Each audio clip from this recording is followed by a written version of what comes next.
Welcome to Infant India's education world. Welcome students, I am Swapnil Vishwakarma और इससे पिछले lecture में हम देख रहे थे general entries of discounting the bill with the bank. आज हम लोग दो टॉपिक को एक साथ क्लियर करेंगे जिसका नाम है endorsement of bill and bill sent to the bank for collection. इन दोनों की जनरल एंट्रीज हम देखेंगे कि ड्रॉवर अपने बुक में कैसे जनरल एंट्रीज कंप्लीट करता है और ड्रॉवी कैसे कंप्लीट करता है। Okay, so let's start. सबसे पहले हम लोग एंडोर्समेंट का क्राइटेरिया समझ लेते हैं। मैं आपको पहले दिखा देता हूँ कि दोनों की कहानी कैसे शुरू होती है। एज्यूम कर लेंगे उसी हर बार की तरह, एक जो होगा वो मेरा ड्रॉवर होगा और एक जो होगा वो मेरा ड्रॉवी होगा। और जब एंडोर्समेंट की बात आती है आप लोग के सामने, तो एंडोर्समेंट का मतलब ये होता है कि जैसे कि ड्रॉवी को पैसा देना है ड्रॉवर को, मीन्स ड्रॉवी के लिए क्रेडिटर है ड्रॉवर, वैसे ही ड्रॉवर के लिए भी कोई एक जन हो सकता है क्रेडिटर, मतलब उसका नाम इस बिल ऑफ एक्सचेंज में क्या बोलते हैं हम लोग, एंडोर्सी बोलते हैं। क्या बोलते हैं हम लोग, एंडोर्सी।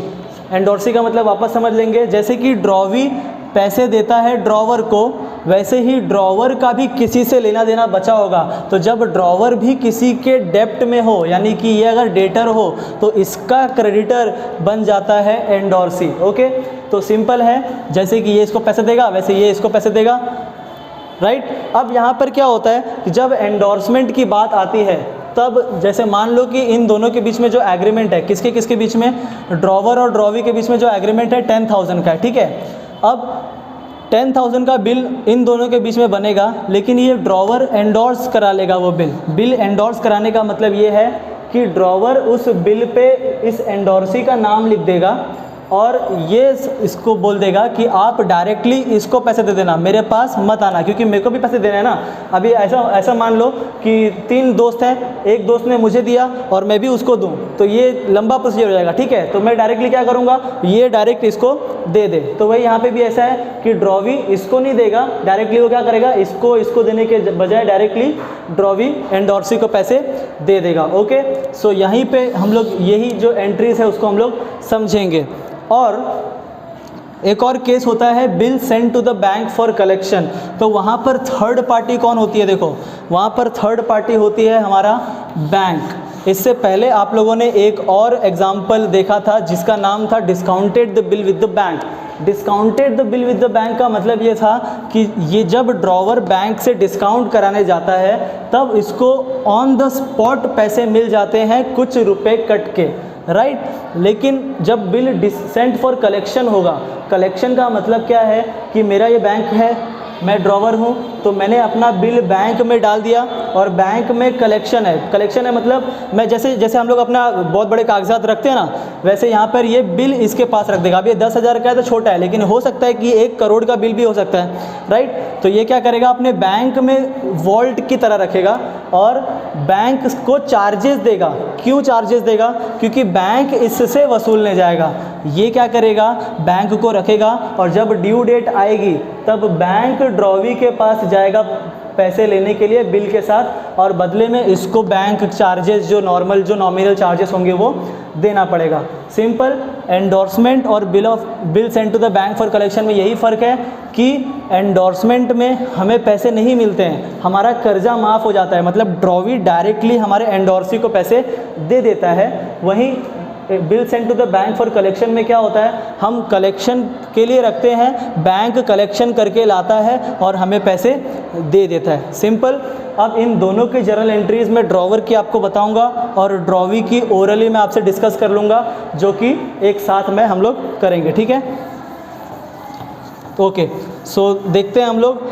इससे पहले आप लोगों को मैंने सेल्स और बिल ड्रॉन की एंट्री बता दी थी, वो कभी चेंज नहीं होगी। जो नॉर्मल एंट्री होती है बिल ड्रॉन और सेल्स की, मैं उसके बाद बात करूंगा डायरेक्टली एंडोर्समेंट की और bill send to the bank for collection की। In the books of drawer, मैं ड्रॉवर की बुक में देख रहा हूँ और ड्रॉवी की आपको मैं क्या करूँगा, ओरली बता दूंगा। So in the books of drawer, यहाँ पर मैं पास करूँगा एंडोर्समेंट क्राइटेरिया और यहाँ पर मैं पास करूँगा bill send to the bank for collection. Okay, और ये सब किसके लिए हो रहा है, ड्रॉवर। आप अपने आप को ड्रॉवर एज्यूम करेंगे, मतलब मान लेंगे कि आप ही हैं जिन्होंने सेल्स किया है ऑन क्रेडिट ट्रांजैक्शन, राइट। सो देखते हैं यहाँ पे, जब एंडोर्समेंट होता है तो ड्रॉवर यानी मैं क्या करता हूँ, अपनी बिल किसको दे देता हूँ मैं अपनी बिल? इंडोर्सी को दे देता हूँ। और इंडोर्सी क्या करता है? ड्रॉवी से पैसे ले लेता है। ये पहला काम होता है, मतलब मैं अपनी बिल दे रहा हूँ ना, यानी कि क्या हो रहा है वहाँ पे? क्रेडिट क्या कर रहा हूँ मैं? बिल्स रिसीवेबल, जो मेरे पास पैसे आने वाले थे उसको क्रेडिट, मतलब वो गया। Credit what? Goes out. Real account का रूल है। सो इसीलिए पहली बात तो क्लियर है कि बिल रिसीवेबल जो होगा वो क्या हो जाएगा? क्रेडिट, यानी टू में आ जाएगा। और जो रिसीव कर रहा है यानी डेबिट द रिसीव, जिसको मैंने दिया है, तो वो कौन है? The one and only endorsee, जिसको ये बिल मिल रहा है। एंडोर्सीज अकाउंट, एंडोर्सी का नाम कुछ भी हो, A B C mister X कुछ भी हो सकता है। तो एंडोर्सीज अकाउंट को डेबिट करना है टू बिल्स रिसीवेबल अकाउंट, क्योंकि मैंने बिल इसी को दिया है और मैंने बिल क्या किया है? एंडोर्स किया है, राइट। अब bill send to the bank for collection में भी सेम एंट्री, थोड़ा सा हम लोग चेंज करेंगे। देखो इस केस में भी ड्रॉवर क्या कर रहा है? अपने बैंक को बिल दे रहा है, और बिल दे रहा है तो बदले में क्या ले रहा है? अभी पैसे नहीं ले रहा है वो, अभी क्या कर रहा है? सिर्फ कलेक्शन के लिए रख रहा है ना। तो यहाँ पे पहली बात तो क्लियर है कि जब बिल दे रहा है तो बिल दे रहा है मतलब बिल्स रिसीवेबल अगेन क्रेडिट हो रहा है, और डेबिट में हम लोग लिखेंगे सेंट फॉर कलेक्शन लिख सकते हैं, bill sent to the bank for collection पूरा भी लिख सकते हैं। तो मैं शॉर्ट में लिखता हूँ बिल सेंट फॉर कलेक्शन लिखता हूँ सिर्फ, okay. Bill sent for collection account debit, okay. अब यहाँ पे देखो दोनों में फ़र्क क्या देखेंगे आप लोग? जब एंडोर्समेंट होता है या जब bill send for the bank for collection होता है, तब दोनों ही केसेस में देखो क्या हो रहा है? आपकी बिल्स रिसीवेबल जो है वो क्रेडिट हो रही है, राइट। अगर आपको याद होगा तो discounted the bill with the bank में भी हम लोग बिल रिसीवेबल क्रेडिट ही करते थे, क्योंकि वही पहला स्टेज है। कुछ भी हो जाए, कोई भी क्राइटेरिया आए, हम लोग का बिल रिसीवेबल जाएगा ही। अगर बिल जाएगा नहीं तो आगे की बात ही नहीं बढ़ेगी, राइट। तो हम लोग बिल्स रिसीवेबल को क्या करेंगे? क्रेडिट करेंगे on any criteria, on any situation, okay. So यहाँ पर एंडोर्सी डेबिट हुआ क्योंकि वो एंडोर्समेंट था, याद करने का तरीका इजी है। और bill send to the bank हुआ तो इसीलिए वही डेबिट हो जाएगा, और क्रेडिट तो नॉर्मल सब एंट्री में क्रेडिट होता ही है भाई, राइट। अब हम लोग आगे की बात करते हैं। ये तो हो गया, लेकिन जब बिल, अब यहाँ पे सवाल ये उठेगा कि ऑनर होने वाला है ये बिल या डिसऑनर होने वाला है। अगर ऑनर होने वाला है तो ड्रॉवर क्या लिखेगा, और अगर डिसऑनर होने वाला है तो ड्रॉवर क्या लिखेगा।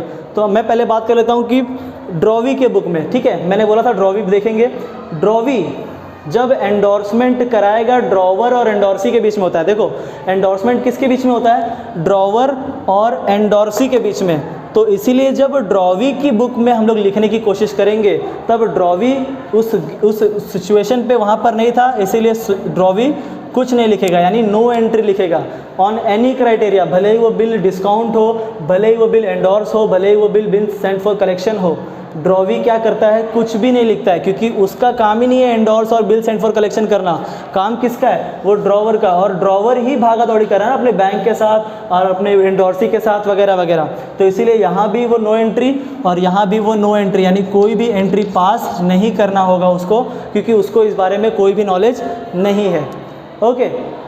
तो ये हो गई बात ड्रॉवी की। अब दूसरी एंट्री हम लोग देखेंगे ऑनर की, कि ऑनर होगा तो क्या होगा?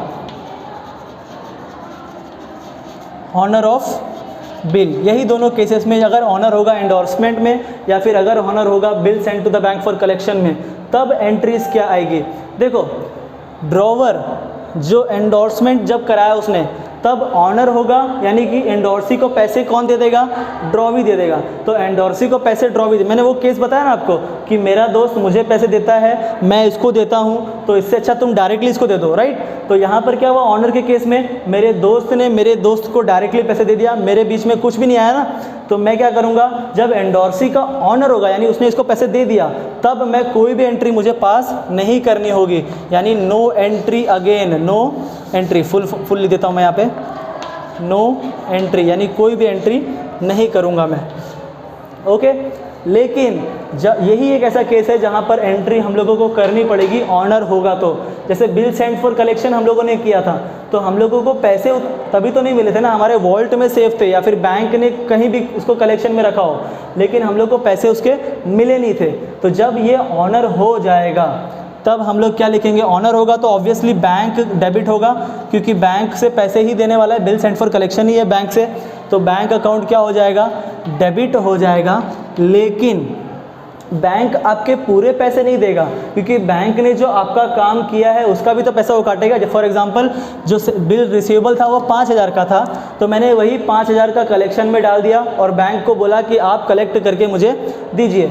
तो जब बैंक आपको देगा तो वो फुल 5,000 अगर दे देगा बैंक, तो उसमें बैंक का तो कुछ फ़ायदा ही नहीं होगा ना। तो इसीलिए बैंक क्या करेगा, बैंक चार्जेस काटेगा, अपने जो चार्जेस होंगे जो भी नॉर्मल होंगे वो काटेगा। तो इसीलिए बैंक चार्जेस अकाउंट क्या हो जाएंगे, डेबिट। बैंक चार्जेस क्या है, नॉमिनल अकाउंट है और उसका रूल यही है कि debit all the expenses and losses. इसीलिए ये मेरा एक्सपेंस या लॉस है, इसीलिए मैं इसको डेबिट करूँगा। और ऑब्वियसली क्रेडिट में क्या होगा, bill sent for collection credit हो जाएगा। कलेक्शन ख़त्म हो गया, शुरू हुआ था तो डेबिट हुआ था, जब ख़त्म हो जाएगा तो बिल सेंट फॉर कलेक्शन को ही क्या कर देंगे हम लोग, क्रेडिट कर देंगे।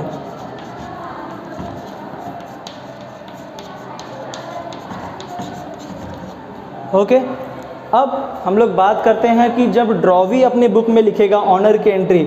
ऑनर देखो, जब ड्रॉवी एंडोर्समेंट में था तो एंडोर्समेंट में ड्रॉवी क्या बोलेगा, उसको तो कुछ फ़र्क नहीं है, जो बिल लेके आएगा ड्रॉवी के पास वो उसको बिल ले लेगा और पैसे दे देगा। सिंपल इतना ही काम होता है ड्रॉवी का, चाहे वो कोई भी हो, चाहे वो एंडोर्समेंट हो, चाहे वो बैंक हो, चाहे कोई भी हो, वो क्या करेगा, बिल ले लेगा और पैसे दे देगा।